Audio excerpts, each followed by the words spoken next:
Hello again and welcome to another Mordy and Glory, the Old World video. In today's episode, we shall be doing an after-action report. Myself and the Elf Slayer Alex Smith have just come back from our first Old World tour. It was an RTT, 3 furious rounds of combat.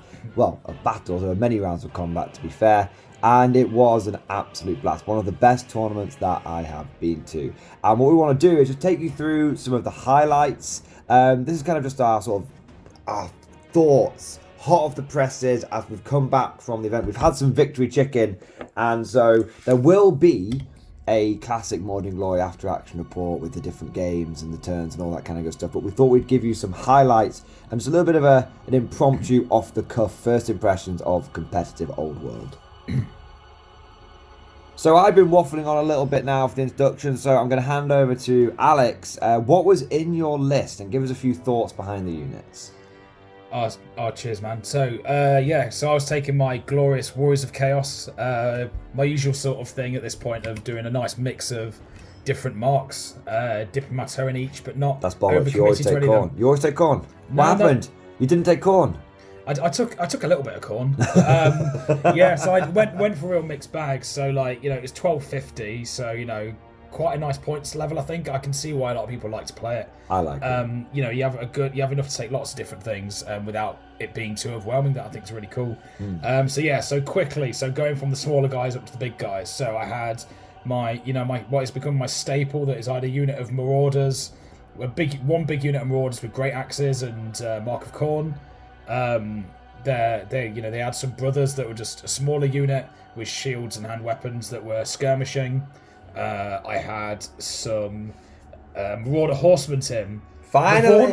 The vaunted! You've been theory hammering these Marauder Horsemen for weeks and they finally hit the table. Yeah, they didn't disappoint, but we'll get to that in the games. And essentially, 2 units of 5, both of them in skirmish formation, just only upgrade flails. That's all you need.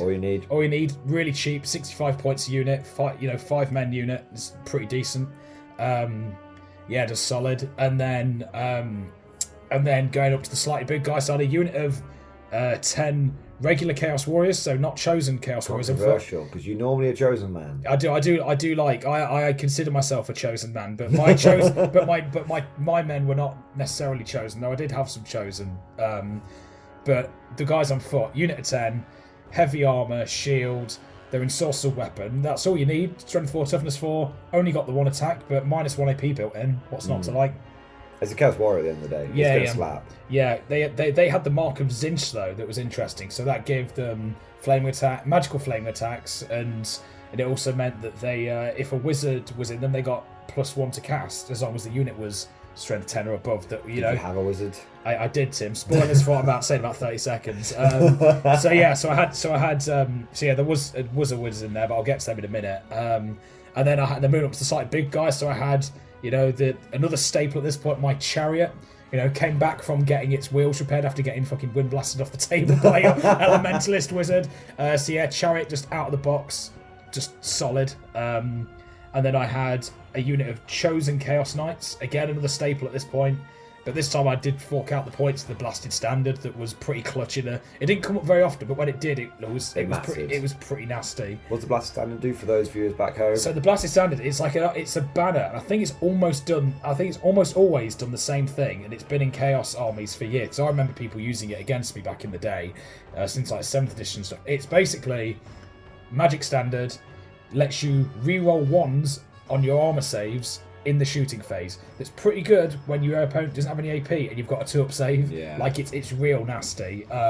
Really good. And then let me see. And of course the last unit I had in my army was my single character. I had a level 4 sorcerer lord, or sorceress I should say. So she had a familiar that let her take 2 different spell laws, Ruby Ring of Ruin, and essentially that combination meant I got to have a good mixture of spells, bit of buffing, bit of damage. But the main one is I've given her the namesake. She's my MG42 sorceress because having the multiple magic missiles being kicked out when you're having +5 to cast is really, really gnarly. And was this something that you, I don't know if this is the exact build, but you picked it up from the Square Base podcast? The general concept, the idea. Yeah. Well, the thing is, like, with Chaos, the only shooting you really have is magic.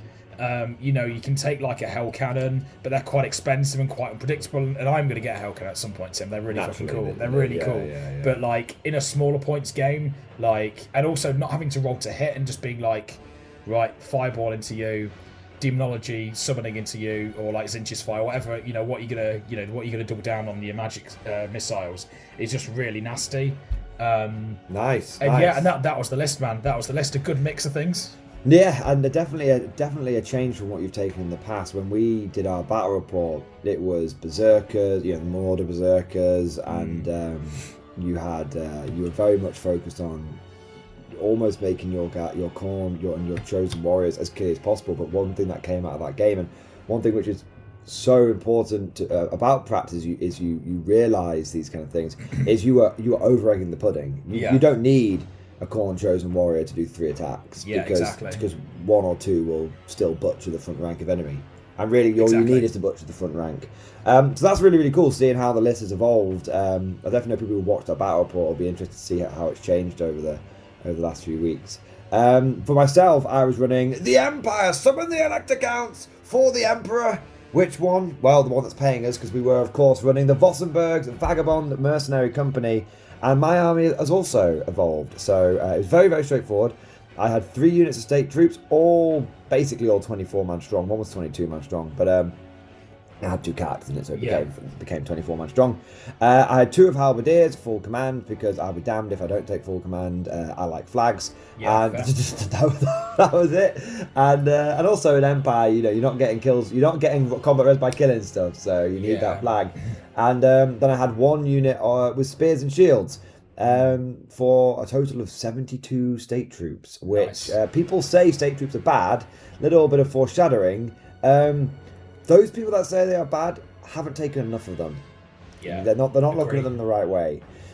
So 3 big block state troops. The spearmen were the 22-man strong unit, which had the 2 characters in. They had my general, who's the guy with the duelist blade and the full plate armor, and he just puts out 5 attacks. These 5 attacks at weapon skill 5. He adds a couple of kills to the unit.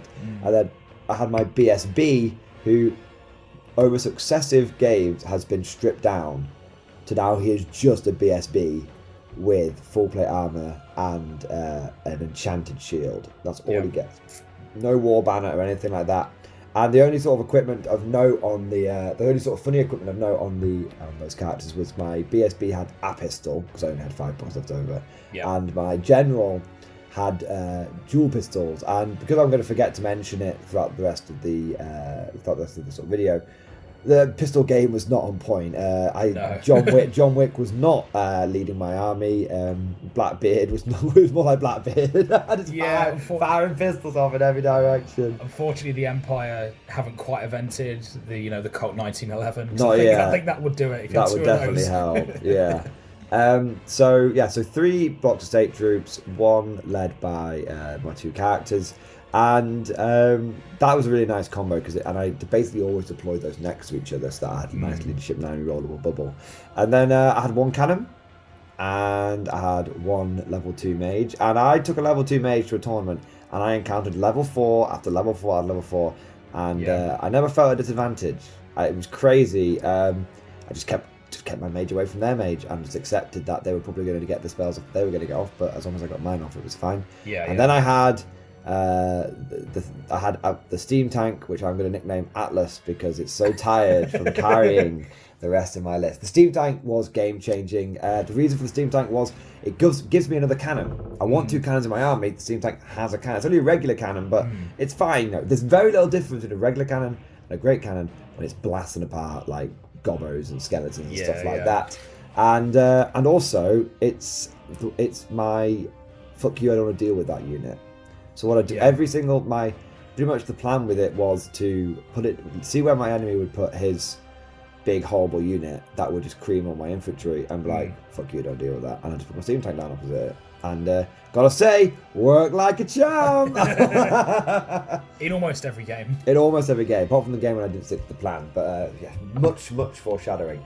So those are the two armies, and yeah, definitely. So one thing I would say, one final thought on mine is, you may be surprised if you notice I had actually only 2 guns really in that army. No handgunners, no crossbowmen, no archers, very little missile troops. And one thing that I have begrudgingly come to accept in Old World is that it's a combat game, and you can add as many guns into your list as you want, and that will be fun. And I think there is a critical mass where you probably will start blowing people off the table.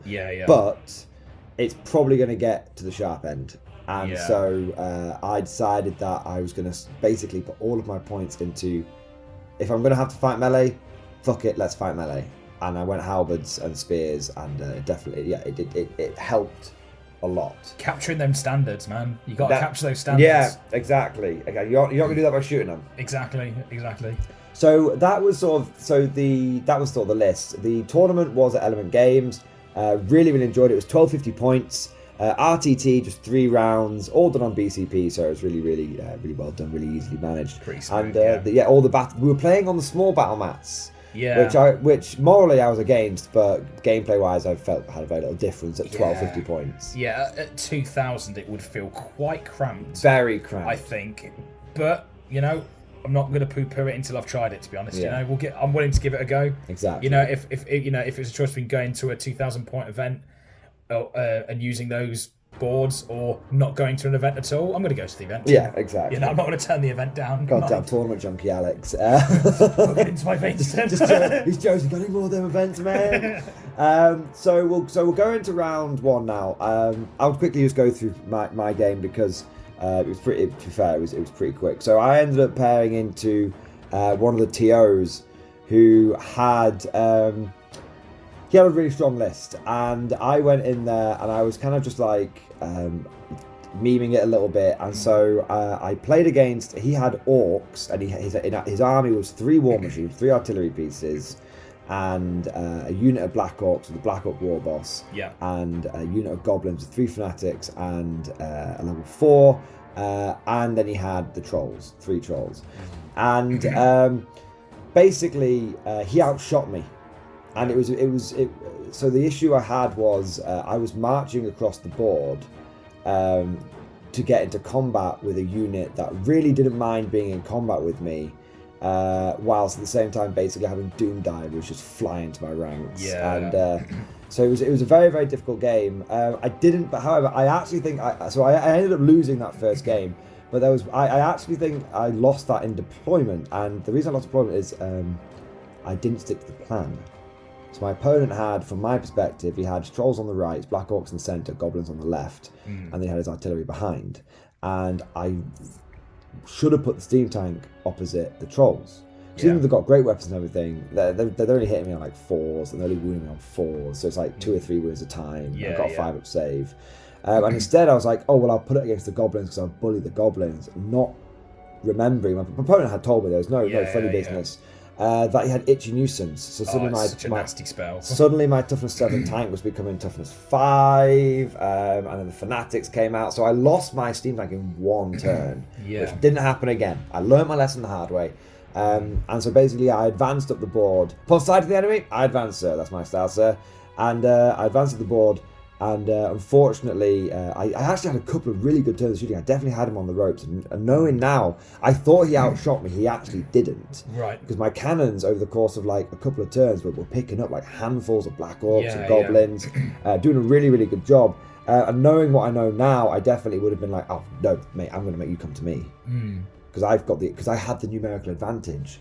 So I can just sit there, blasting away with my cannons, and any artillery he throws into me, I'll just absorb those wounds. Yeah, because they're not going to be killing. They're not going to kill an entire unit with just shooting. That tends to not really happen in Old World. Exactly. Both kind of realised. Yeah. So I advanced when I probably didn't need to. I deployed my steam tank on the wrong side, and I lost it because I lost it. But the one thing I will take the moral victory. Yeah. I will take the moral victory because my opponent was using orcs, and I don't care, the black orcs, they're disciplined, And when he saw me come at him, he kept marching his orcs backwards. That's just not what orcs do.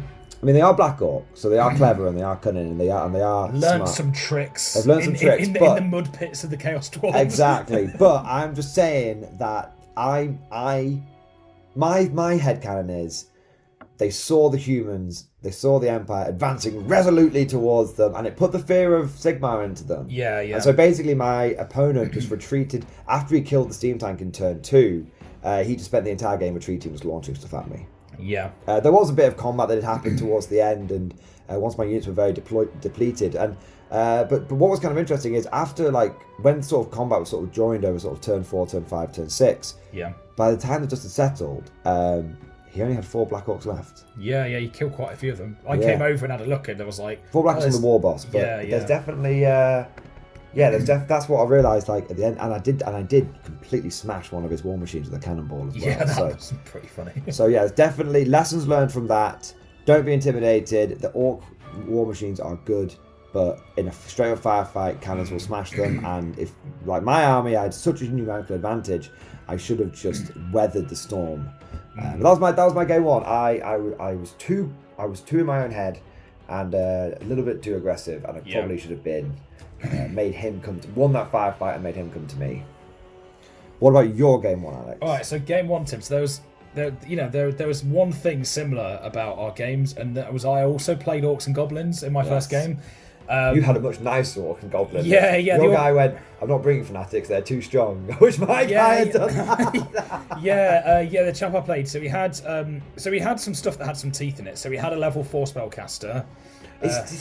Goblins level 4 spellcasters are like 130 points base. Yeah, so it's not too expensive. Yeah, off the top of my head, he had 2 big blocks of goblin spearmen. I think they were about 30 strong, like deployed like 6x5. I think, like 2 big blocks of. I say big. It's not that big for goblins. It's big.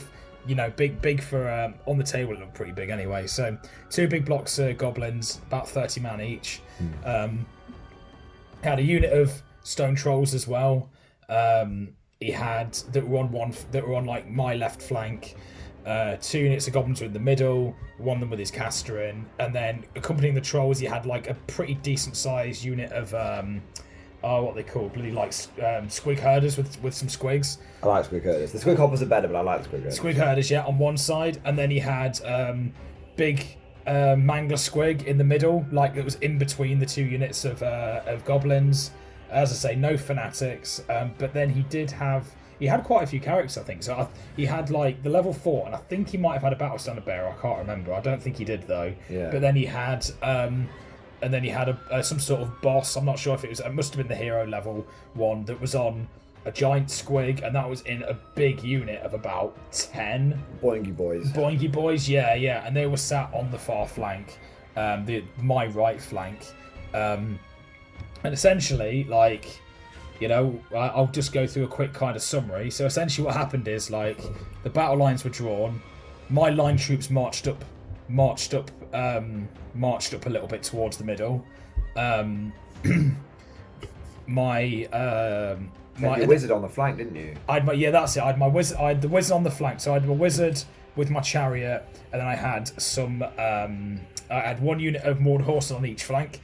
So Marauder Horseman went up, and my chosen knights were like anchor in the middle a bit as well. So my Marauder Horseman on the left flank went up, got just within 10 inches of his impetuous squig herders. Nice. And got them at an angle, so if they probably failed their charge, they'd like be just in a really annoying place. Yeah. And then my other Marauder Horseman just went and got straight up in his grill, because I was like, well, you're either going to charge me or I'm going to charge you, and if I charge you, it's only 5 attacks, but strength 5 minus 2 AP with flails. Like, no one wants to get hit by that, especially if it's like an individual character or like a unit that's been pretty mauled already.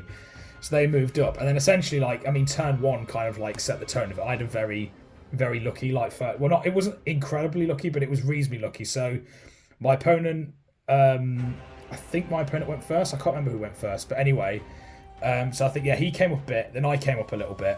And essentially, in my first turn, I moved into range so I could do both of my magic spells, Blue Fire Zinch, and I had my Rubringer in as well. And I lit between those 2 spells, and because I put on a flank, I was out of dispel range. Yeah. So I was casting on +5, and all he had was a fated dispel to go on. That's not going to do and it. I killed every single one of the Boinky boys, apart from his boss that I got down to like 2 wounds. Yeah. And he was like, oh, okay, well... That's just completely neutered his manoeuvrability neutered and his his flank. shock cavalry. Exactly. As far as goblins have got it. Exactly, yeah, exactly.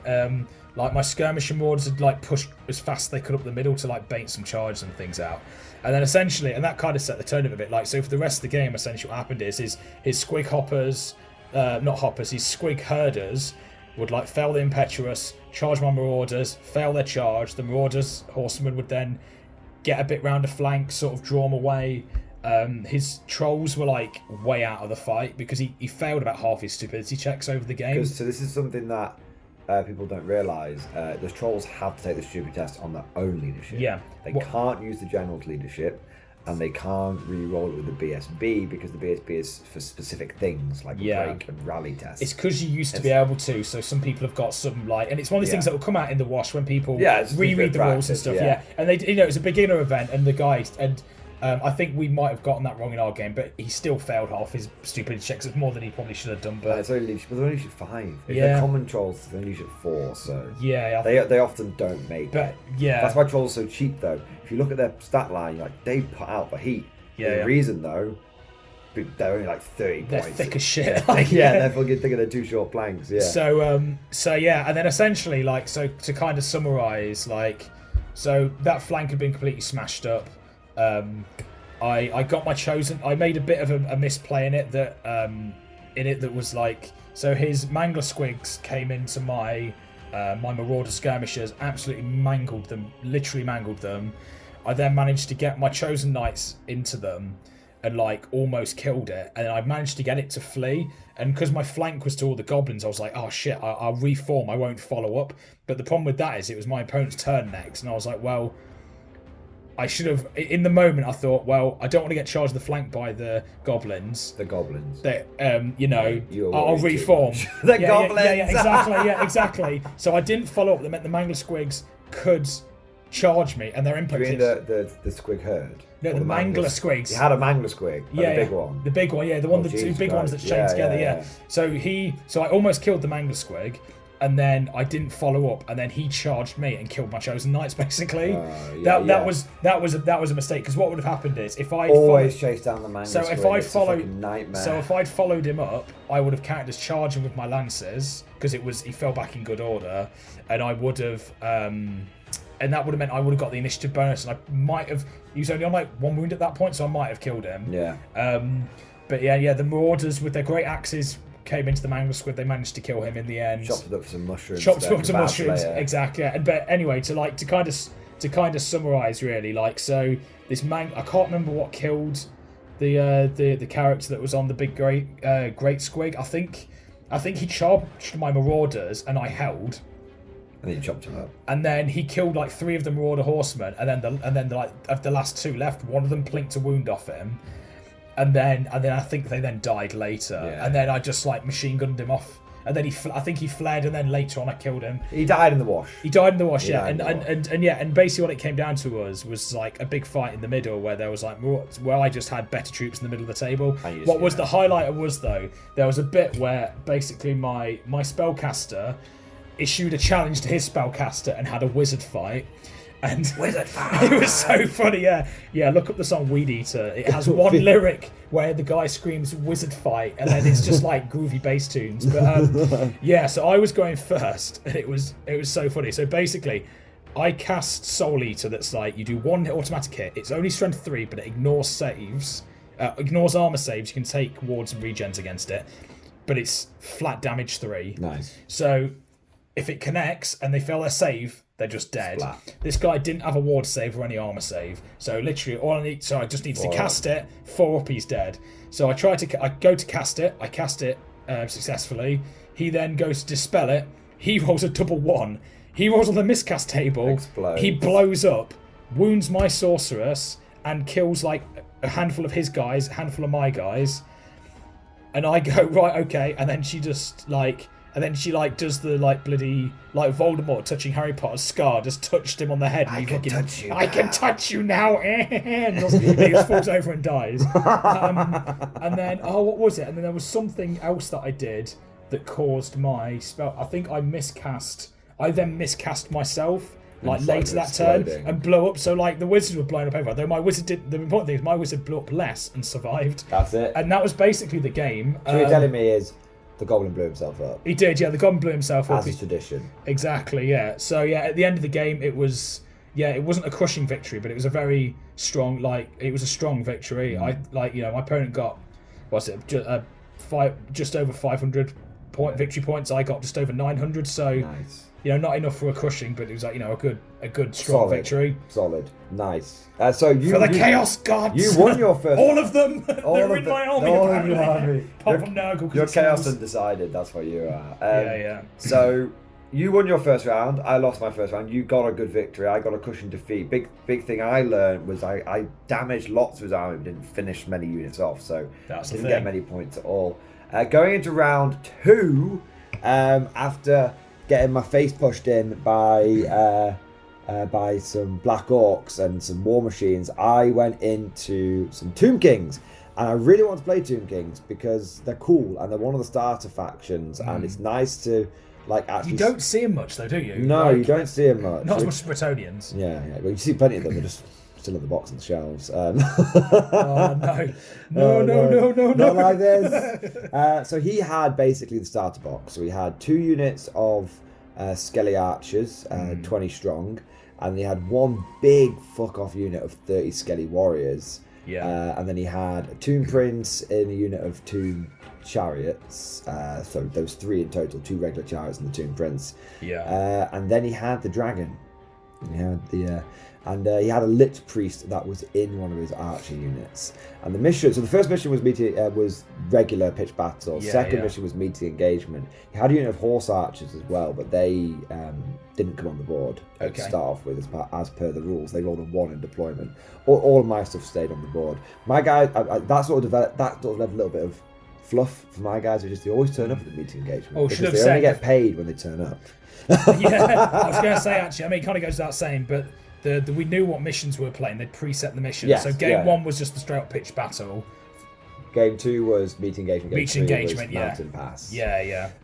So I in my deployment I deployed in my standard procedure, which was general spear block in the middle, halberds near the flank, and then I had the cannon.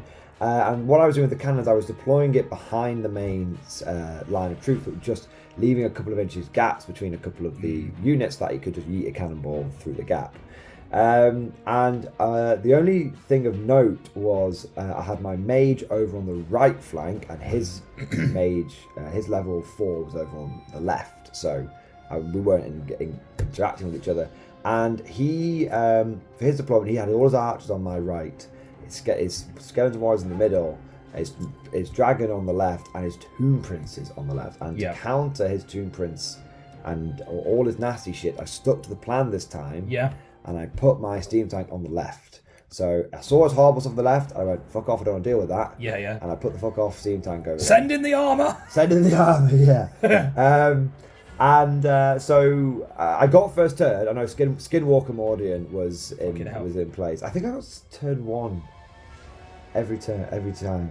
I got turn 1 every time. Skinwalker Mordian was fully in. Oh man! It's because I was decoy. I was decoying. You were the body double. Because I'm wearing the I was wearing the Mordian Glory T-shirt. So you're my body double. So I was like the Saddam Hussein body double. Yeah. I was it from the dictator, the Aladdin body double. Yeah. So what happened is I got turn 1. My turn 1 was very simple. The steam tank went boop boop, steamboat Philly, and just sort of like pootled forward. Hello, second armor.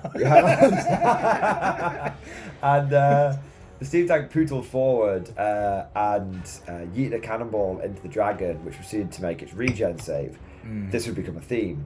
I then put the great cannon into the skeletons because I forgot about it being the dragon being a large target. I should have shot the large target, but anyway. And killed 4 skeletons, which all came back, which was a bit unfortunate. Naturally, sir. So I was a bit miffed after my opening barrage had hit, done well, and then nothing happened. Absolutely bugger all. But upon sighting the enemy, Yeah. I advanced, sir. And there's a big. So the big thing is that I took elementalism on my mage every time, and every time I just trusted to the dice gods. I rolled my spell. Leave the heart of the cards. Leave the heart of the cards, exactly. And I got Wind Blast, and I told my opponent, I went, "This is what Wind Blast does. It makes you give ground. It can force you to give ground off the board. If you go off the board, you're dead." And he went, "Wow!" And he didn't go, "Oh, okay," as if he hadn't heard me. He went, "Wow, really, pal? How does that work?" I said, "Yes, it's in the FAQ. Showed him it the whole 9 yards." Yeah. So there was no misunderstanding. But my opponent deployed two. Upon being told that, he then deployed 2 skeleton blobs on the edge of the board. And with the deployment being like diagonal, and it's one of these weird ones where you can deploy. You're like 12 inches apart from each other potentially, and because of the diagonal, you can set up. Yeah. Very close to the board edge, which will become relevant, I suppose. It will become very... I think people can see where this is going. So his turn 1, he charges his 2 chariots into my steam tank, and one of them dies. Because he charged a fucking tank, and the tank just goes...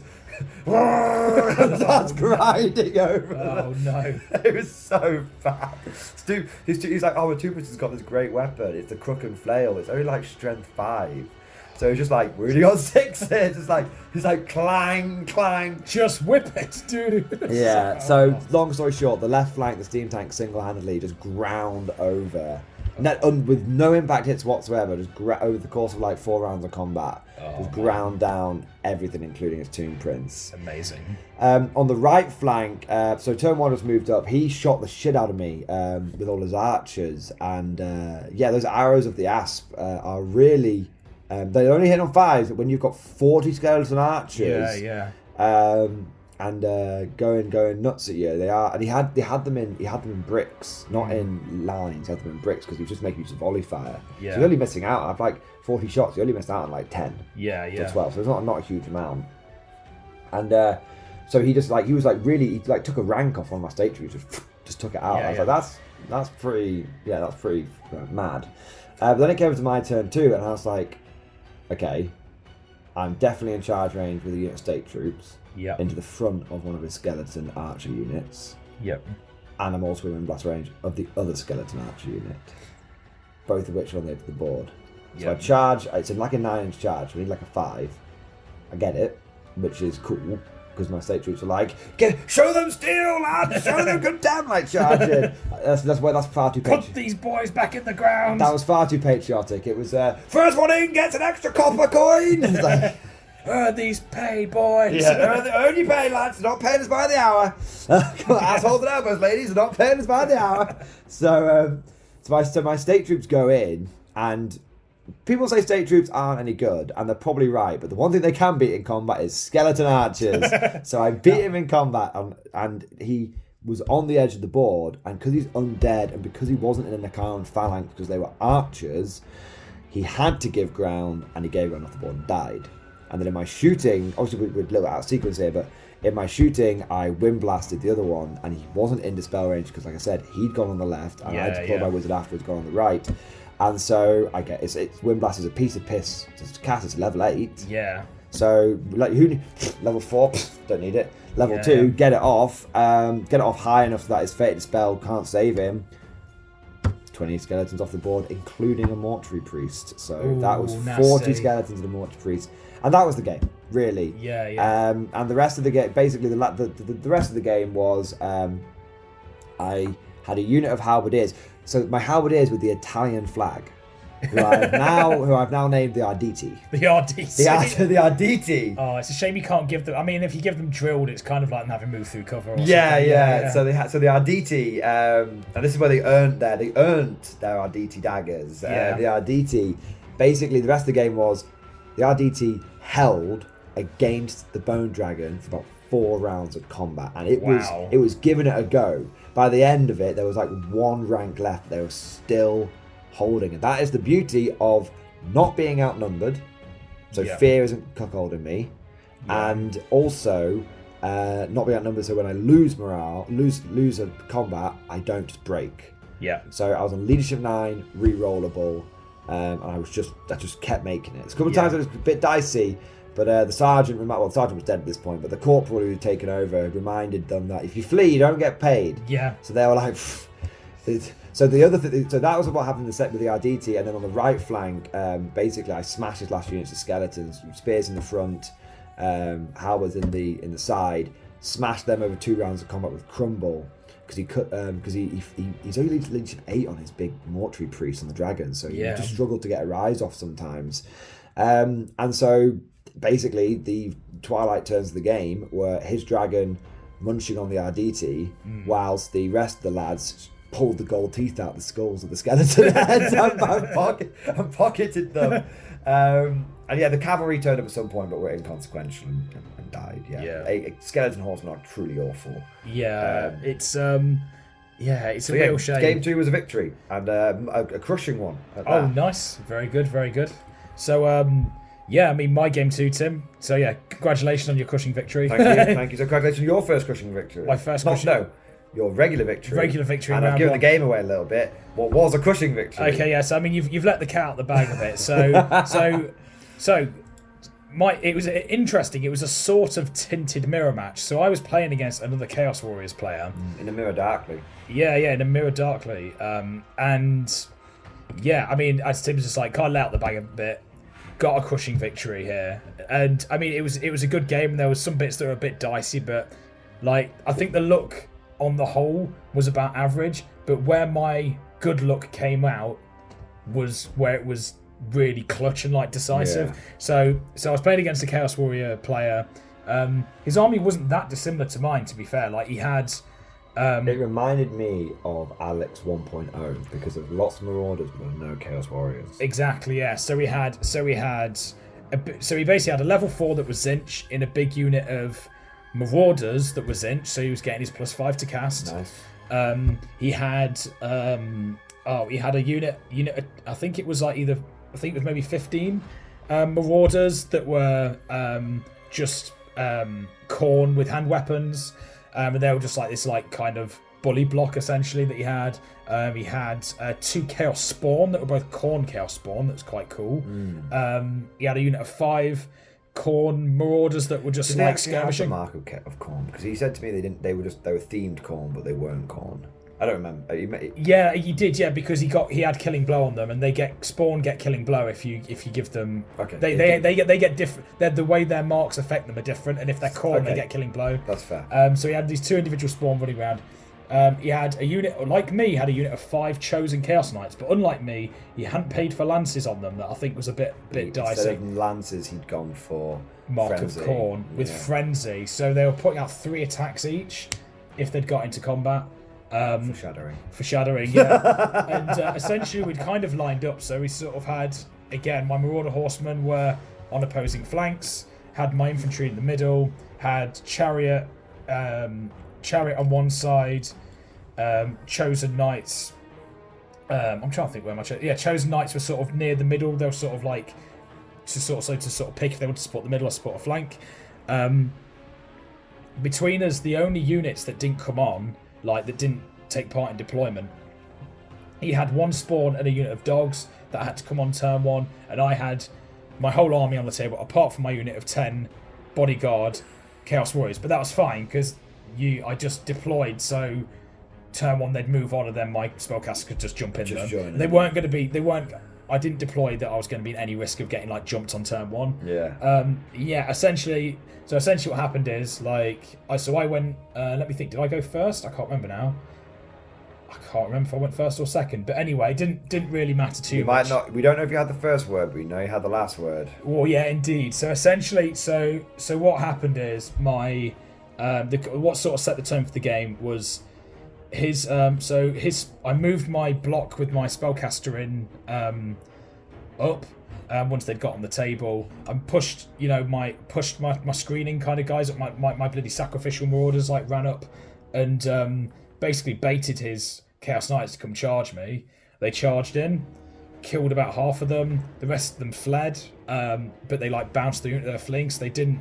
I think his overrun wasn't too good. Oh wait, no, sorry, I'll go back a little bit. So yeah, his turn 1 he moved up. Then it came to my turn 1. his chosen knights lined up they were lining up a charge for turn 2. At which point, my turn 1, I just blasted all but one of those Chaos Knights off the table. With the MG42 wizard. With the MG42 wizard, yeah, just utterly blasted them. Like, man, like having like D6 plus, I think, because it was Zinch's fire, I got D6 plus 3 hits, and I think I got the big 9 hits, wounding them on 4s, and then they're on like they're on a 4-up followed by a 6-up ward, and he literally just couldn't pass. I don't think he passed any armor saves. Then he passed maybe one bloody ward save, so he only had one of these guys left. And then, with them out of the picture, a lot of his ability to flank is gone, and a lot of his shock ability is gone. It's actually just a bunch of marauders and one-off monsters. Yeah, exactly, and that's the other thing as well. I forgot to mention, very importantly, he had a flying demon prince, but it was a corn demon prince, and he cheaped basically because of the points. He'd like given him very minimal equipment, and that really showed. So to kind of speed through things a little bit, to make it a bit more of a summary. So essentially, his chosen champion that was by himself came in, and I baited him out, and then eventually managed to kill him by essentially counter-charging with my marauders with great weapons. They just smashed him to bits.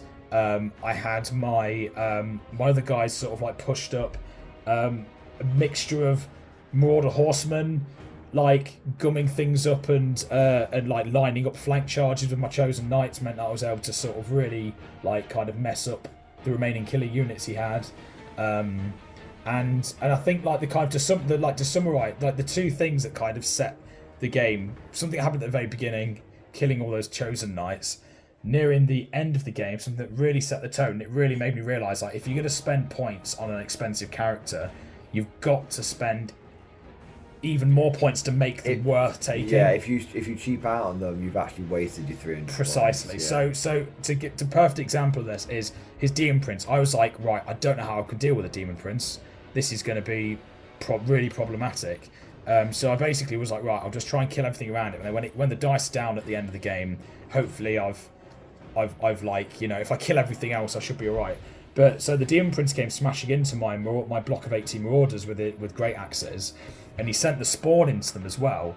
And essentially what happened is I issued a challenge with my champion that the demon prince had to accept. Yeah. And the thing with demon prince, man, even when he only has like 5 attacks, and yeah, you're hitting me on 3s, killing me on 2s, but like, you know, he only got like killed him with like 2 points of overkill for like a champion that cost 9 points. That's not very good. Yeah. And then drop a 1 at the hit, drop a 1 on the wound. Yeah. Suddenly, yeah. And then the spawn was unlucky with the D6 attacks. I think spawn can be quite good, by the way, if you take a block of like 3 of them. I think you need more than 1. Yeah, you need 3 because 3d6 random attacks, that becomes a problem. 1d6 random attack could be good, could be terrible. Yeah. So, rarely is it going to be average. Exactly. So anyway, I killed the spawn, and that basically just gave me a load of combat res because, you know, the spawn, I think the spawn's 3 wounds. Spawn's 3 wounds. I had close order, a rank. And yeah, he'd killed my champion with some overkill. But I beat the demon prince in combat by like 2, took 2 wounds off him. Yeah. And that was just... Wait, you won in combat res? Get out, that's my thing! Yeah, I know, You right? win by killing, I win by combat res. Why not both? Why? You want to play Empire, man? Fuck off down the Reichspiel village. Yeah, indeed, yeah. But anyway, so so when the dust settled, there was a point... there was another kind of quite clutch bit where his Zinch Marauders... I was like lining him up for a charge with my chosen knights, and he'd killed one of them, so I had 4 knights left. And I hadn't used my first charge yet on them, and I was like, right, you know, just to remind you, they've got first charge, so your ranks won't mean anything in this combat. And he was like, oh, okay, well, I don't want them to, like, you know, to tie up my wizard and stuff. So he moved his wizard out, and Chaos Knights charged in, went straight into his what's it called? His Zinch Marauders, right? And they had shield wall, so they were able to hold me off for a turn. But when it came round to my shooting phase, look how Sarah only works if you're near someone who's the same unit type as you. So they were near some dogs. And I pointed it out to her. I said, mate, just so you're aware, like, I'm going to be able to target him unless you're really careful. With where you place him, because he needed to basically place him so I couldn't get line of sight on him. Yeah. because you can't do it because the Marauders have been combat, so he can't. He's broken them off. And so yeah, and essentially I bloody fired his Zinch wizard and just blasted him off the table. And after that point, essentially, Ironic. very ironic. It's like, I am the best Zinch wizard, mate. Yeah. No, you cannot Zinch for shit. Yeah. And after that, it was nasty. There were a couple of man who loses. What was it? A man who loses Zinch's colours loses Zinch's favour. Indeed. And like I say, when the dust settled, like. There was like I said, there was some other stuff that happened as well. Like there was like the other spawn and a couple of other stuff with some stuff with some of his other couple of his smaller units. Where there was a bit of a tussle. There was a funny moment where I charged 10 of my Marauders, who had lost friends at this point because they'd got like mauled a bit and then ran away, into a unit of his still frenzied 3 Marauders And lost combat. I outnumbered him 3-1, but apparently if you can't roll a 4 up to hit, then you can have a bad day. Not ideal. It's definitely not ideal. 4s followed by 4s, yeah. But when all said and done, when the dust settled, my opponent only had just over 200 victory points, and I had over 1,400 victory points. Wow, clean house because I got captured a couple of banners and I killed his general and I killed everything apart from like one little unit that was like his little unit of Marauders. Then when the legendary Marauders went off and hid somewhere. So like it was it was pretty gnarly. Really fun game. All of my opponents were fantastic. Yeah, I really enjoyed it. It was fun game. Between us we might have gotten 1 or 2 things wrong here and there, but I think that's the thing about the event. The one thing that was quite a good vibe was that everyone I played, there wasn't a game where both of us at some point didn't go, oh shit, I should have done this spell in this phase. Do you mind if we go back? And that was fine. That was mutual across all fronts, and I think that was good. It set a positive tone for the tournament. So yeah. Standard victory for me, followed by crushing victory, Tim. So, any thoughts from you before we move on to game 3? It's one of those where I think you might have found your game, Alex. If you've happening. Yeah, it's happening. It's coming home, Alex. Turn this franchise around. Turning it around, Jim. No, but really well done. Getting 2 big victories, and against not considering I don't think any of our lists were meta. It was very much. It came down to just the most meta thing about my list is that I took a level 4 that was Zinch to get the +1 to be casting on 5s. Your list is what I would describe as a little bit of a Johnny Rambo, where there are some elements to it, like the MG42 is something that people have talked about online, but it's very much it's 90% your own twist. Yeah. So one idea, that's like a little flavour ball. Yeah. And the rest of it, which is your homemade stew kind of thing. God, I'm hungry now after talk. We've already eaten, Tim. I know, victory chicken. What about Nando's too? Yeah, we've had 1 Nando's. What about second Nando's? So going into game number 3, I played the guy that you played game number 2. Yeah, it was so funny because he came over. And I was like, "Oh, you alright, dude?" And he's like, "How'd your game go?" And he was like, "Yeah, I played against this guy." And I was like, "Oh, okay, double." Yeah. You played both Mordian Glories at this event. Yeah, well done. exactly. You played Mordian Glory and Wish.com Mordian Glory, body double Mordian Glory. So, game number 3, Mountain Pass. Not played this one before. I've played it, and it vexed you. It vexed me greatly. Totally so I was vexed. out for revenge, but we'll get to that. We'll get to foreshadowing. that. Yeah, foreshadowing. Yeah. So my deployment was quite simple. It was meant to be player-placed terrain, but my opponent and I both agreed we were happy where the terrain was. Yeah. We didn't know who was going to get which side. There was a hill and a forest on one deployment zone, and there was a tower, an impassable building, and a forest in the deployment zone. Yeah. And I was like, well, that seems pretty equal. And he was like, do you want to leave it? I was like, I'll leave it. Yeah, that's fine. Yeah. So what I did is he picked the side with the hill to basically stop me from having a hill for my cannon. Fair play. Also allowed him to hide one of his units behind. It's only a small hill. Yeah. To hide it behind the hill so that I couldn't cannon them. Very smart decision. Fair enough. So my deployment ended up. I deployed a little bit. I didn't deploy on the line because I have the firepower advantage. And I've been advancing upon the enemy all day upon sighting them, so I thought I would. The narrative very much felt like a Chaos Warband's coming down from the mountains, as it were, and the mercenaries have been thrown into the mountain pass to try and hold them, whilst maybe the main empire gets to safety or gets the troops rallied. Considering that, like, you know, your guy's army had just been like battered about by another Chaos army. Maybe they've been driven out of the Chaos wastes towards the Empire. Maybe, yeah. They lost. They like, we're gonna go to the Empire where it's civilized. The Empire, like, you're not fucking welcome here. So my deployment was, I used the tower to anchor my flank. Okay, yeah. And then I used the forest, so I was in the forest, so I could see through the forest. But he would have to charge me in the forest. Oh, yeah. So essentially, I had halberdiers on the left, yeah, anchored on next to the tower. General's unit in the forest, just happy to sit there, take a disruptive charge, essentially.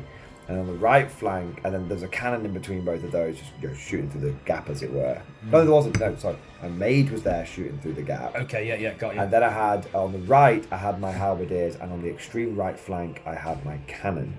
And that was a bit of a dodgy spot for the cannon, but it was facing off against his Demon Prince and his Corn Hounds and his Spawn, all of which I knew wouldn't be able to get the cannon without basically twatting themselves onto the RD. And it was the RDT. The RDT were holding down my right flank. They faced down a dragon. Now they were going to face down a Demon Prince, and then on my extreme left. So that was on my extreme right. To my extreme left, I had the Stank, the steam tank. What do we call it? Old Ironside. Old Ironside was there, and basically the reason my steam tank went down last because I deployed everything else, and he in his deployment had dogs, Demon Prince Spawn on the right facing the RDT and the cannon. All the Corn Marauders of various flavours in the middle facing down my General's unit. And then the Tzeentch Wizardy bastards facing down my other halberdier unit. And then Tzeentch Wizardy Maraudery bastards. And then on the left, where the Stank was, he had his Chosen Knights and the Spawn. And I was like, those Chosen Knights were in a perfect position to come round my left flank. It might take until turn 4, or not like that, turn 3. But then they're rear charging me. And I was like, fuck off, don't want to deal with that. Do not want. So what did I do? I put the fuck off, do not deal with it unit. That's what Steam Tank does. It didn't need to win. I didn't know if it would win. It was Chosen Knights at the end of the day. But what I do know is that it's 10 wounds, toughness 7, 3 up save and breakable. So by the time they've dealt with it, if they can deal with it, his best shock unit is out of it. And unlike when I faced your Marauders who actually had weapons and everything, this was very much quantity over quality.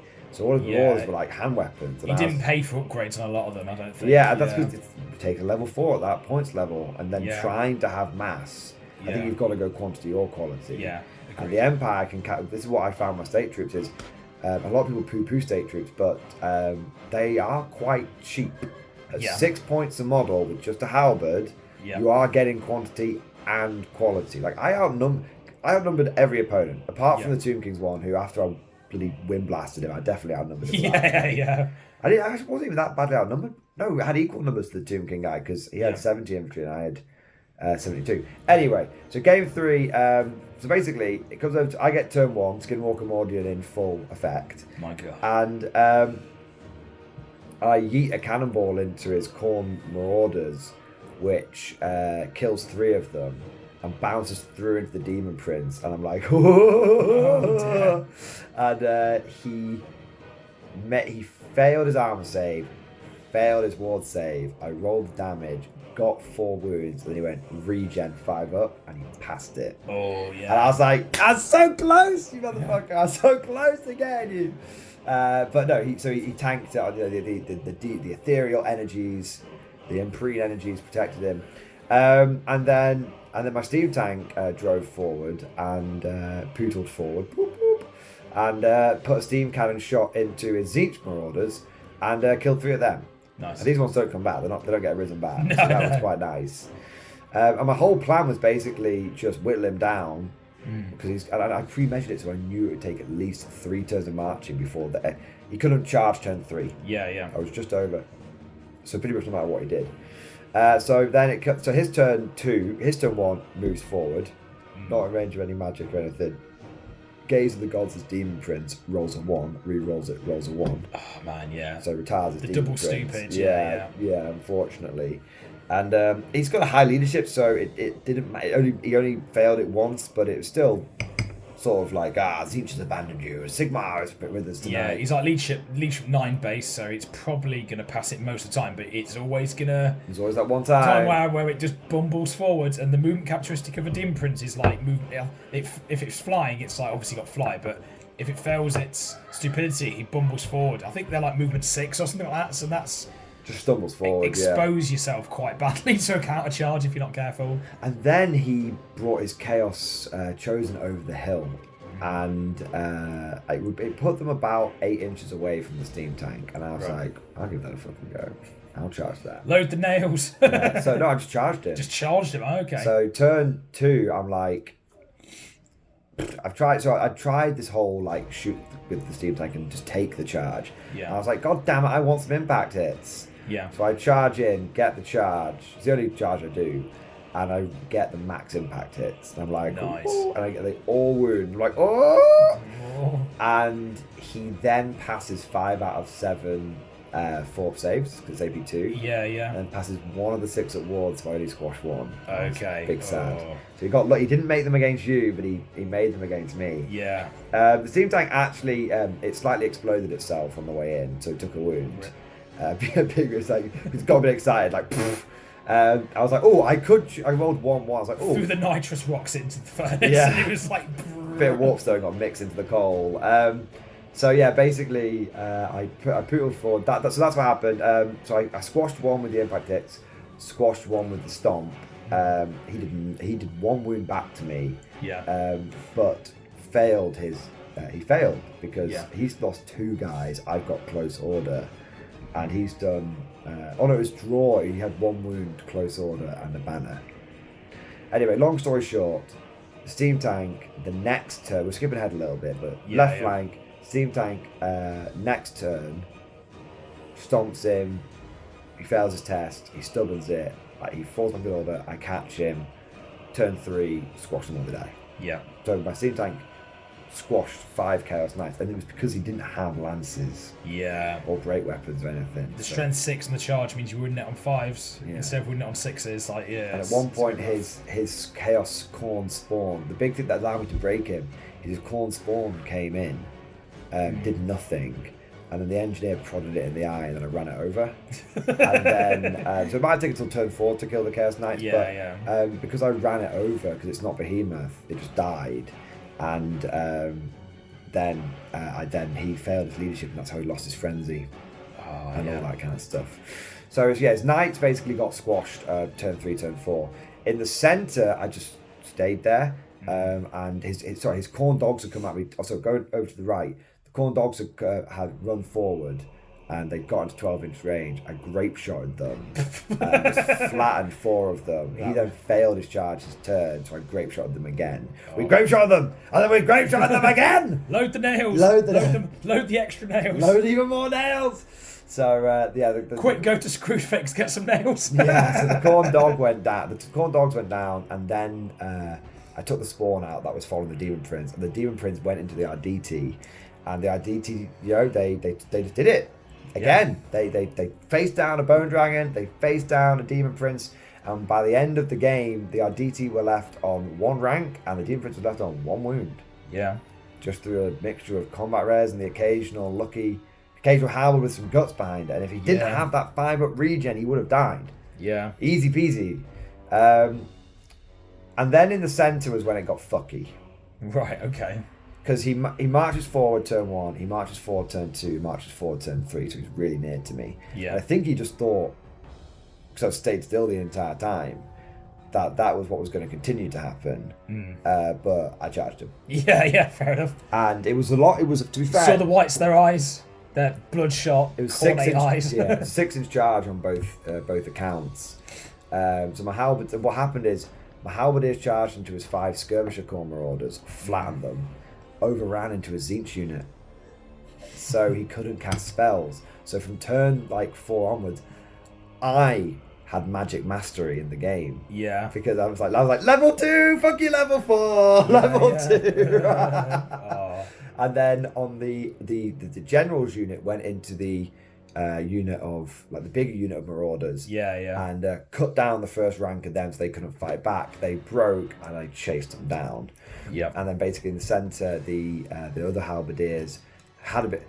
I issued a challenge with my champion, who was the same champion who had taken on 2 skeleton champions in the previous game and won. Took them down, yeah. Took them down. And he was like, oh, I've got a sorcerer lord now. I'll have a little tickle.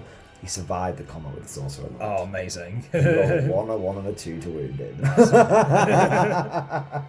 So I broke his sorcerer unit, and essentially there's a little bit of a roundabout, but I ran them down. Nice. So by the end of the game, that was basically the end of the game, and he had a demon priest on 1 wound, and I hadn't lost a unit, and I hadn't given him any points. Oh wow, okay. And I'd killed his general, and I had captured 2 or 3 standards. Yeah. And I don't know if he had a BSB. No, he had 2 marauder. No, he didn't have a 2 marauder standards and the chosen standard. So I got like the demon priest is worth quite a lot of points, but I ended up with like 1,200 points roughly. Yeah. It was damn it. So it was a big. Yeah, big, like, drive them, men, drive them, that's the damn recipe. So, yeah, that was my my game 3. So, what I basically learned is from game 1, like, stick to the fucking plan. And when I stuck to the plan, it worked. Yeah. And so, I definitely, but the big takeaway for me overall, because then you do your 3rd game and do your main takeaway from the tournament. My takeaway from the tournament was, everyone says state troops are shite. They're not. They're not taking enough of them. They're not taking enough of them. And this is the Imperial Guard mindset. Yeah. Quantity has a quality of its own. Every single time I came across a big monster, people say, how do you deal with big monsters? Oh, well, you tar pit them. Yeah, but when's the big monster going to get that opportunity? When my entire fucking army is a tar pit, including the steam tank, you haven't got a choice. You've got to charge. You've got to charge, and you're going to get tar pitted. So my entire army was a tar pit, and the general plan was... the infantry hold the line whilst the tank eventually grinds its way through something, and yeah, that worked. And so I actually genuinely found the state troops were good, and I had the firepower advantage in every game. I didn't realise it at game 1, and yeah, I think the ability for state troops to hold on leadership 9, re-rollable, and actually get, because I wasn't line hammer, but I was like 8x3 in most cases. Yeah. Meant that I actually had a surprising number of attacks. Sturdy fighting formation. A sturdy fighting formation. It's not line hammer, it's just a sturdy fighting formation. I typically had 2 ranks because it had to take me through, it had to quite whittle down that back rank. Yeah. So I'm starting off with my 4 combat res, close order, banner, 2 ranks. Yeah. And then I get a couple of kills on top of that, which is eminently doable with halberdiers who are great. Yeah. So yeah, I actually found that I was able to not win. I'm not going to win the big hits, but I will grind through most combats, and I will whittle you down with my ranged firepower. And also game 3 was the one and only game when John Wick / Blackbeard killed a guy. Oh, nice. And he killed 1 marauder. Oh man, so he didn't even earn his points back for the pistols to the marauders, because he gave them a mark. They're probably like 6 or 7 points or something like that. Exactly. Right. Oh, your game 3 and your final takeaway. Okay, so Tim, game 3, I faced against my nemesis faction from the last event I went to. So, very briefly in like 30 seconds, so I went to an RTT, my first ever Old World event, about a month ago, and that was also a 1250 point event, and I didn't win a single game. I went, I had game 1 was against Orcs and Goblins, and I lost, but it could have gone either way. But it was a credit to my opponent. It was a pretty decent win. And then the other 2 games, because it was like a small event, so they just randomised it. They didn't do it. They didn't do like kind of proper pairings. Yeah. So I then ended up playing against Wood Elves, game 3, and Wood Elves game 3, game 2 and game 3, and I got utterly beansed. You got shot off the board. I got shot off the board. Game 2. I got shot off the board by Wood Elves at this event, and it was battle for the pass. They set up as far away from me as possible. There wasn't that much terrain in the book because it's old world. There isn't that much terrain generally. Anything that slows you down. Yeah, and it just like cut me to pieces. Loads of skirmishers and just shot me to bits. So but the difference was, Tim, the only magic I had, the only range attack I had in that was the ruby ring on like a random hero. I didn't have like a level 4 to like stop magic and stuff and to do my own magic. I'd learnt it. My warband had learned, and it wanted to get it like, you know, it had adapted. You know, to the enemy, to get the blood ties back from the hated knife ears. So You're anyway, out for revenge. I was out for revenge. So when I was putting this together, I thought to myself, right, my machine gun, my MG42 level 4, casting on +5. I just want to utterly. I don't care about hit modifiers when I hit you automatically with magic missiles. I just want to shred. I want to shred any chaff, any archers. Especially wood elves. I want to shred them. Fucking glade guy. Yeah, I'm just gonna shoot you. I've had enough of these damn elves. Yeah. Anyway, so game 3. So with that little bit of a preamble backdrop. So I had a little like internal grin when I saw that my final game was against wood elves. So I thought, right, appropriate. This is going to be a rough game, but with a little bit of luck, I've got the tools to destroy this wood elf army. And yeah, it was. I obviously don't want to go through it bow by bow, but to be fair to my opponent, there was some bits where he had some horrendous luck, and I had some good luck where it really counted. Yeah. So it wasn't all, you know, list building, loss in the list building phase sort of stuff. It wasn't anything like that. But what was quite tailored to be wood elves, and you face wood elves. Yeah, it wasn't tailoring. It was more like I've got this army in mind. You took them into account. Yeah, exactly. Because I think you can't really tailor. There was a lot of wood elves there, man. Yeah, I guess so. I think people have been listening online to wood elves bullshit, and they're like, oh well, getting on that then. Yeah, exactly. But it was interesting. So we set up. So I frontlined my army because naturally I want to get into combat with them. He set, you know, not all the way back in his deployment, but a significant distance back. So I was going to have quite a while to get to him, foot slogging, etc. But then he put in the back corner. So I had my mage in the middle with a screen of marauders. I had, I had my chosen knights, my marauder horsemen, on one side, and then I had my chariot and my other unit marauders like up, you know, on the other side, on the other flank. And so the flank where the marauders were and my spellcaster in her bodyguard unit were, he'd put in that kind of top corner some scouts that he deployed. Because of the deployment type, he was able to scout them like behind me, right at the back corner. And he was like, oh, this is a bit of a risky play, but you know, these guys could be really annoying for you. It does kind of remind me of in 40k deep strike behind you, because they think that's going to fuck with you, and actually all they're doing is isolated their own unit. Yeah, exactly. So this happened. So he finished deploy. So I'll go through a bit through what else was in his army. So he had a unit of scouting archers. He had that was 10-man strong. He had a unit of 10 archers with the armor-piercing arrows. He had a tree-man character, that was his general. He had a level 4 that was on an eagle. He had a unit of like a smallish unit of great eagles. There was like 3 of them. He had a unit of their wild riders that are like basically like the epitome of like a glass cannon. Like they do a lot of damage on the charge. They've got like frenzy, and they're like base movement 9, and they get like each one gets like 4 attacks or something like that on the charge. Like it's crazy. But they are only toughness 3, and they've only got a 6+6+. So if you get to hit them back, they will die. Yeah. And then he had another couple of units of archers, and then he had an archer character. So what was interesting was, anyway, so we roll off, and I get first turn, and I'm like, well, I'm gonna go first then. And so essentially, I go right. So I turn my chariot around to face these guys that have scouted in behind me. And then I literally just used like my movement to reform 90 degrees with my sorceress's unit, and then move a couple of inches forwards. And I'm sort of like, and then I'm like, right, I'm out of range for my demonology spell, like magic missile, but I'm definitely in range of my ruby ruin. And I'm like, right, I need to get on this ruby ring. It sounds really good. It's decent. It's decent. I think it can be very, very quite literally hit or miss, because it's a bound item. Even if you're carrying it with like a level 4, you're only getting +2 to the casting roll. Right. But you can never miscast, and you can never resist force. So it's quite good for not having to worry about the double wands and stuff. So anyway, because we've set up and he's set up quite defensively, he's nowhere near me to dispel me. So I go, cool, have my Ring of Ruin. It goes off. He fails to dispel it. I don't think he might have even just not attempted to spell, actually. I can't remember. Anyway, Okay. I get the double 6, 12 hits, strength 4, 3 to wounds. I get exactly the mathematical amount to wounds. I kill all but 2 of them with the ring. I'm like, right, that's them nullified. And then I throw Phantasmagoria out at them, and I say to him, like, right, so Phantasmagoria is a brilliant spell. It basically it has a big aura effect, stays in play, and it basically makes your opponent take panic checks. And if they end their movement within 12 inches of it, it's like a huge bubble. And if they fail the test, they fall back in good order. If they pass the test, they get impetuous. It's just hilarious.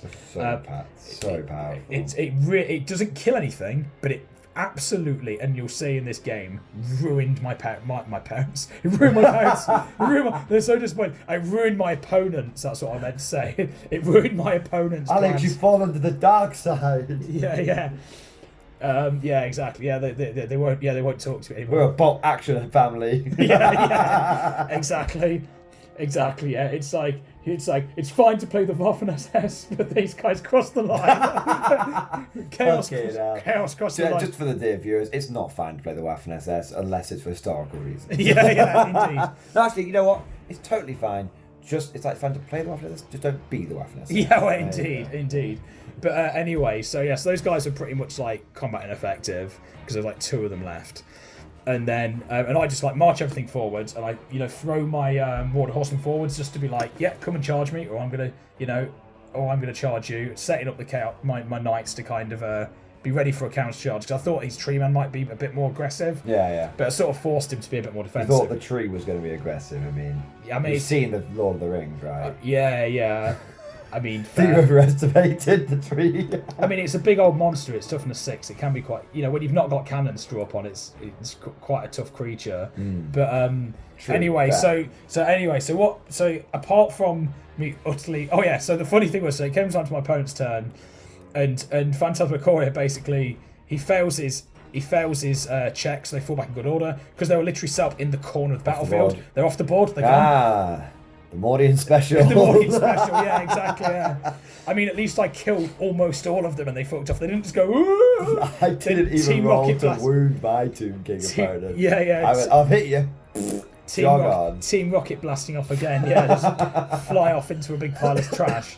They hate us because they hate us. Yeah, indeed. But anyway, so to kind of summarise the game. So essentially, the first couple of turns were quite cagey because essentially what had happened is I moved up. My opponent would throw out some magic vortexes to because the Wood Elves have got access to quite a few these trees to come out the ground stuff, and it's like dangerous terrain and stuff like that. So you really don't want to be charged with it because it slows you down so much. Yeah. And essentially what happened is I was like, cool, that's fine. Slowed me down a little bit. I then dispel them in my strategy phase, and then I continue moving forwards. And as I'm doing this, I'm like getting off my ruby ring. I'm killing a couple of guys here and there from the units, just like blasting them. And but the real this was the one game where the blasted standard on my Chaos Knights turned up. So it turns out, Tim, that if someone shoots at you with strength 3 bows with no AP and you have a 2-up save with rerollable wands, it's quite oppressive. Yeah. They just couldn't. He was like, I've got to kill. He's like, so his opening volley, he killed one unit. Alex, I am acutely aware of what trying to do, of trying to get strength 3 attacks through your Chaos Knights. Yeah. Indeed. But with the rerolling wands, it is pretty nasty. So they won't. Why would you die? So it was funny. So my opponent he had a really lucky turn with his archers turn 1 because he killed almost all my Marauder horsemen. He killed all but a couple of them because one unit of 5 he just cut them down. The other one he got a couple of kills on them, and my turn they made a bit of a charge, drove off some of the archers. But anyway, it's mostly stalemate for the next couple of turns. I was relentlessly marching forwards, blasting magic spells, dispelling his vortexes. But then this was the turning point, Tim. So it comes around to I love this bit. So it comes around to I think it was my turn 3 because I got first turn, and my Chaos Knights, they're about 12 inches away from. It's he's got a line of archers. I've killed a couple with magic. There's 8 of them, and he's got a character next to them but not in them, and he's got his spellcaster, and he's got his unit of Great Eagles, right? A little bit next to them as well. and I go, I say to him, like, look, mate, I'm not going to charge you with my chosen knights because you're just going to flee, and I don't fancy having to chase you through the woods. So I literally move them, I march them up, so I'm literally like 1 point, like, you know, 0.1 inch away from them. And he's like, oh, okay. And then I literally, and then I march my mage up, and I go, and I do. I can't remember if I got any of my magic missiles off this turn. I think I might have just been out of range with demonology, and I think my fireball either went off. I think I might have killed a couple, but anyway, pretty inconsequential. But what was important to him was I cast Phantasmagoria, and I dropped it right in front of his battle line, and it literally affected 75% of his army. Like, probably about 5. It affects about 5 units because it affected 2 characters, Eagle, and the guys that were right in front of my Chaos Knights. So that was brilliant that I got that off, and my opponent didn't dispel it. So then it comes around to the strategy, and that was pretty much my turn. Comes around to the strategy phase. So my opponent starts off, wants to get rid of Phantasmagoria. Well, actually, to be honest, he forgot to dispel it to begin with, and I said to him, no, mate, like, go back and, like, because you would have attempted it. So this is what I mean, like, you know, like, we want to play it out properly. Everyone's still learning the game a bit. He could have dispelled it, he just forgot. Yeah, exactly, yeah. So he attempts to dispel Phantasmagoria, and he needs more than a 9 to stop it, right? And with his level 4, he just rolls like a 2 and a 2 or something like that. So he just doesn't do it. Yeah, no CPU roll on this game. No CPU on this game, so he doesn't dispel Phantasmagoria. So he's like, oh, right, okay. And then he basically goes, well, okay, well, I'm going to start my magic then. And he casts, I think it's like Shield of Asher or something like that. It's like, it gives a 4 ward save to, like, a friendly unit, basically. It's a bit like the battle magic, like, you know, Shield of Oak, but you can pick the unit you do it on. It doesn't do it to yourself. Okay. So he casts that. So it's 5 ward. It's pretty good. It's not remains in play. It just affects the whole round, basically. And he gets that off. But unfortunately, he rolls a double 1. So he miscast, and then he rolls the result where the spell is cast on a perfect invocation. It's called Power Drain. So there's no one blows up. It just casts that spell with irresistible force. However, the player, and it's not the spellcaster, the player can't cast any more spells that turn. So it shut down the rest of his magic. And he was like, oh man, it's not good, it's not good. So he then moves over to his movement phase. Now, he has to take leadership checks for all of panic checks for all of his guys that were within 12 inches of this Phantasmagoria bubble. And the elves, they've got quite good leadership, Tim. So he passes all of them. Thinking that he did a good job. And I go, right, they've all got impetuous then. He's like, what? And I get the book out. I say to him, yeah, you take a panic check. If you fail it, you fall back in good order. If you pass it, you're impetuous. And he's like, oh no. And he literally... Are you feeling lucky, punk? Yeah, exactly. and then my opponent, unfortunately for him, failed every single impetuous check. So his toughness 3 archers charged my chosen knights. So you're telling me your opponent tabled himself in his own turn? Sort of, yeah. Like, I mean, to be fair, he was quite lucky with the Great Eagles came in. So the Great Eagles are actually reasonably in combat. They're like strength 4. And they've got like either 2 or 3 attacks each, and they're AP -2, just standard. Well, so they're birds, they die. Yeah, exactly. They're very glass cannony. And essentially, what happened is they come in, they have a bit of a fight. They kill a couple of Chaos Knights. Chaos Knights kill a couple of things back, a couple of these elves back. But now the thing is, it pulled it. So he had a mage that had to try and declare a charge but failed. But it pulled his mage forwards. So then the mage was like, the mage was massively out of position. I can't remember if this all happened over one turn, if it was the next turn. But basically what ends up happening is the Eagles flee. The elves all die. The Eagles flee. I chase after the Eagles with the Knights. The Eagles end up running off the board on the other side. And they end up overrunning into... they're like right in the open. His Wild Riders come in, kill my Chaos Knights. But then now in the open, and his level 4 mage is there, and essentially what happens is I then basically just like dogpile like basically what's left of his army and just batter them to shit. including my chariot that made accidental contact when it charged into his level 4 wizard, and it just went bump and just went over. Did we hit something? yeah, exactly. Yeah, I don't know how a bird that's flying in the air gets run over by a heavy chariot, and that was basically it. Like, I do love running things over in the chariot. But the tanks, the chariots, it was the best bit. But it was the combination of getting a clutch Phantasmagoria off that my opponent then failed to dispel, and then him getting a miscast, and that miscast being the one that meant he couldn't cast any more spells. It was like those three things. I think, to be fair, if when you've not got rerolls, yeah, those things happen more often. Exactly. And they make for the moments that we're talking about now, the epic moments. Yeah. You will never forget the time when you Phantasmagoria someone into oblivion. Yeah, exactly. That will be with you. You will be dementia riddled in the old people's home, and you'll be talking. Phantasmagoria. Phantasmagoria. You'll be talking to the nurse, and she's like, "Oh, I've had all the time. If I Phantasmagoria," and the nurse is gonna be like an AI robot at this point. Yeah, so probably. Like, "Yes, Alex, you have. Take more pills." It's like injects whatever it is straight into my neck. But the and that was it, and that ended. Looking forward to that future. Yeah, indeed.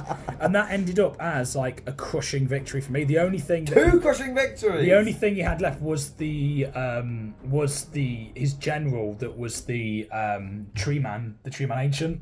And that was it. I've heard the True Ancient's a bit poo, to be honest. It like whacks you with a stick, and then that's about it. Yeah, I didn't really want to get into a combat with him that I couldn't win, because I didn't want to just get like stuck and get the steam tank treatment basically, and just not being able to do anything. I do love the steam tank. It is cool. Yeah. I do like it. But anyway, my final thoughts and stuff. So yeah, well, exactly what you just said, Tim. It was so refreshing.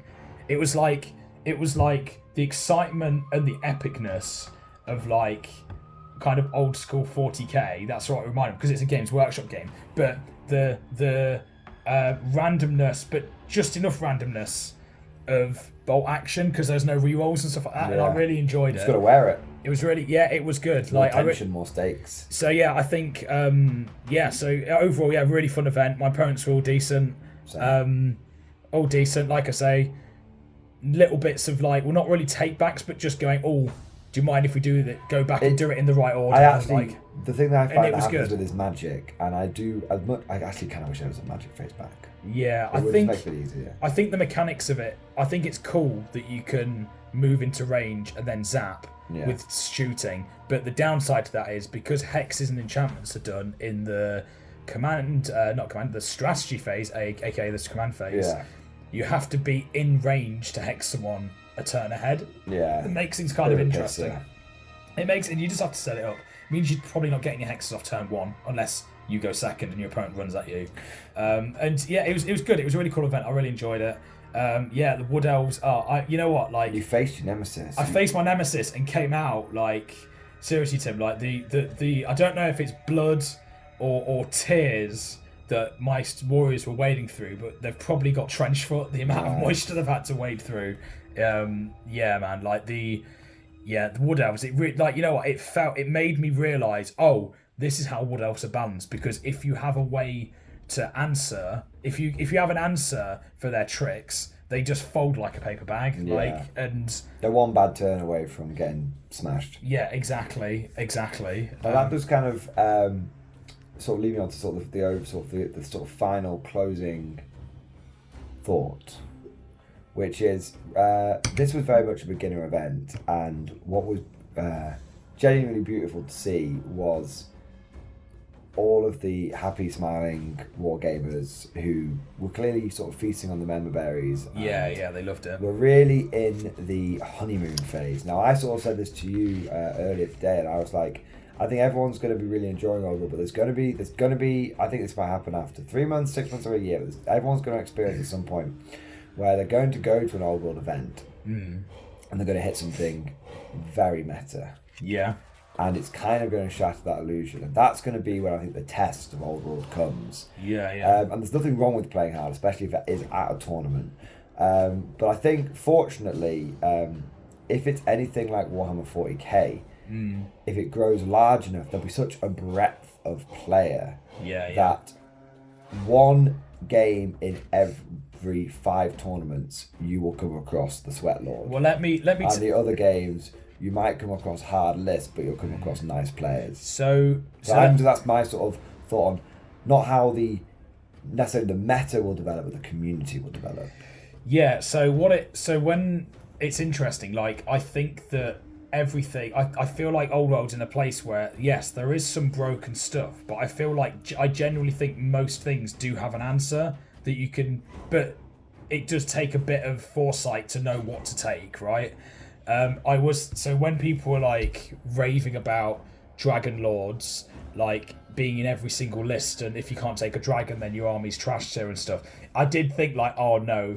I mean, I never went to an event when it was like this, but I'm sure you remember there was a point where like Castellan Knights were in every single list. This was the first. Castellan Knights, yeah. Castellan Knights. Did you remember back in 40k when people were like everyone took Castellan Knight Lord 32, and then your list starts. Yeah, exactly. Well, you know, yeah.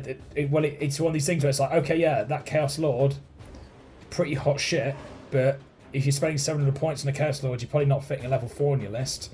And with a little bit of luck, that level 4, like there's an illusion spell that basically just says you can't make a charge move. Go to sleep. Yeah. Just go to sleep for a turn. It's like, yeah, that's great having a level 4, a dragon that's going to kill anything it touches. Yeah, it'd be a terrible shame if they can't charge, isn't it, for 5 turns of the game? Like, I faced a dragon. It was the training wheel dragon. I won't lie. Yeah. I faced a dragon and it was tough, but it was manageable. And I faced a demon prince and it was tough, but it was manageable. And the thing that actually gave me the most jip was War Machine spam.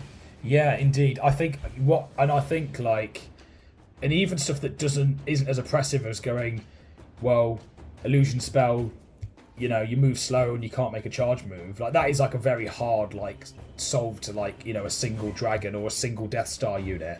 However, even stuff like, again, like, I mean, today was the first time I'd ever used Phantasmagoria, and it made me think like, man, imagine getting Phantasmagoria off on someone's like Dragon Lord and being like, yeah, you're probably going to pass your leadership checkmate, but then you're impetuous and it's a coin toss whether or not your dragon gets to charge something you want it to, or if it's going to charge my 65 point unit Mortar Horsemen that are just going to run away, and then I'm going to countercharge you with knights and stuff. And I think that's it. That's like where the puzzle is sort of beginning to fit together, I think. And I think with a little bit of, there's going to be kind of like little bits of people. There's going to be people that, and I think there were people, not necessarily today, but definitely, you know, when Old World first came, that thought that the net list was going to be dragon in every list. Because of that one Reddit post where someone was like, it took 1,000 strength 3 hits to kill this dragon, and it's like, who the fuck's ring strength 3? Yeah, exactly. Just strength 3 on its own, no one. Yeah, exactly. And it's just like, and I think, yeah, it's not that. And I think just getting out and playing games is the best thing you can do to put any of those fears to rest. Yeah, exactly. Just get your games under your belt. For me personally, what the joy of just seeing Old World and not caring about strategy and just seeing the dudes on the tabletop, that joy is now starting to evolve into the joy of putting my dudes on the table and making that work. And it looks like a game as well, man. I enjoy so much how it looks like a war game.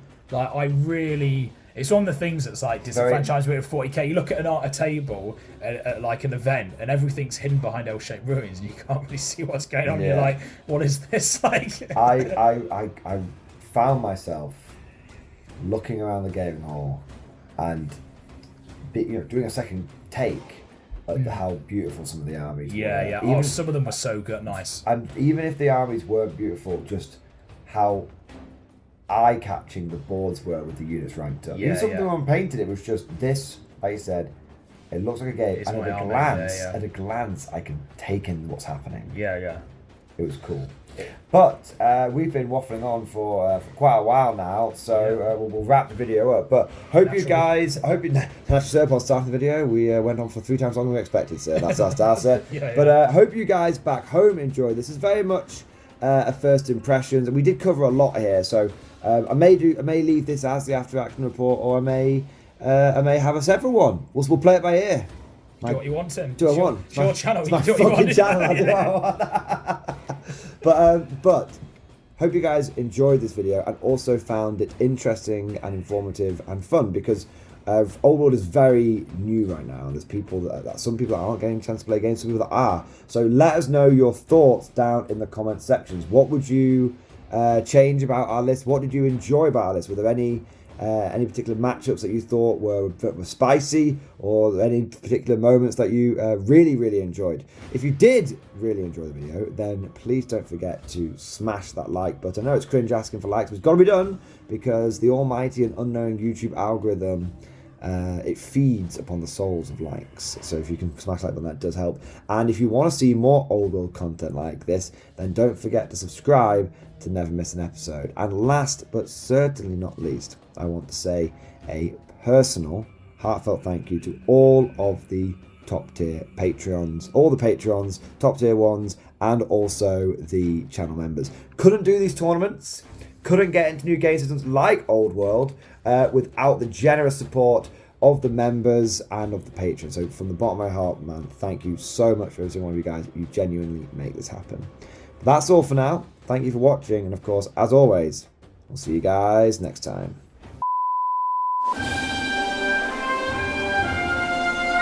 Would you like to know more? If so, then please consider becoming a channel member or patron. By supporting the channel, not only will you be doing your part, but you'll also be helping me create more content for your viewing pleasure and unlocking a whole host of perks. You get everything from a badge next to your name, custom emojis, but the big one is access to the Mordian Glory Discord server, an online community with almost 2,500 active members. It's always popping off in the MG Discord. We've got channels for army lists, hobbying, tactics, stories, and even a pretty spicy meme section as well. For all you greenhorns that wanted to see the Mordian Glory Hole, today is your lucky day.